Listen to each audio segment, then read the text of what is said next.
રાજકોટ મધ્યસ્થ જેલમાંથી ફ્લો રજા મેળવીને બહાર આવ્યા બાદ નિયત સમયે હાજર ન થઈ ફરાર થયેલા ખૂની આરોપી જાબીર સિદ્દીક પિલુડિયાને સુરતના પોણાપાટા વિસ્તારમાંથી બાતમીના આધારે સુરત ક્રાઇમ બ્રાન્ચ દ્વારા ઝડપી લેવામાં આવ્યો છે.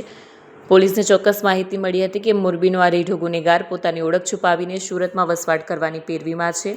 આ કેસની વિગત એવી છે કે આરોપી જાબીર પિલુડિયા મૂળ મોરબીનો રહેવાસી છે. 2020માં તેણે મોરબીના ઘાંચીસરી વિસ્તારમાં નજીવી બાબતે એક યુવકની ઘાતકી હત્યા કરી હતી. મોટરસાઇકલ પાર્ક કરવા જેવી ક્ષુલ્લક બાબતે પડોશમાં રહેતા અનીશભાઈ સાથે ઝઘડો થયો હતો. આવેશમાં આવીને જાબીરે પોતાની પાસેના ચાકુ વડે અનીશભાઈ પર આડેધડ હુમલો કરી તેને મોતને ઘાટ ઉતારી દીધા હતા.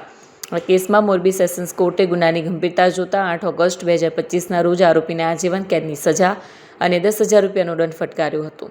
રાજકોટ મધ્યસ્થ જેલમાં સજા કાપી રહેલા જાબીરે જેલના નિયમો મુજબ 12 જાન્યુઆરી 2026ના રોજ 14 દિવસની ફ્લો રજા મેળવી હતી. રજા પૂર્ણ થતાં તેણે 24 જાન્યુઆરી સુધીમાં જેલ સત્તાધીશો સમક્ષ હાજર થવાનું હતું, પરંતુ ગુનાહિત માનસ ધરાવતા જાબીરે ફરીથી મુક્ત હવામાં ફરવાના ઈરાદે જેલમાં હાજર થવાનું ટાળ્યું અને ફરાર થયો હતો.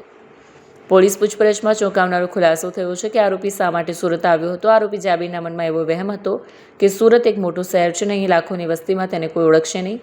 તે છેલ્લા 4 દિવસથી સુરતમાં ચોરી છુપીથી રહેતો હતો. તે અહીં કોઈ નાનું મોટું કામ કરી શોધીને કાયમી વસવાટ કરવાની અને કાયદાના હાથથી બચવાની યોજના બનાવી રહ્યો હતો.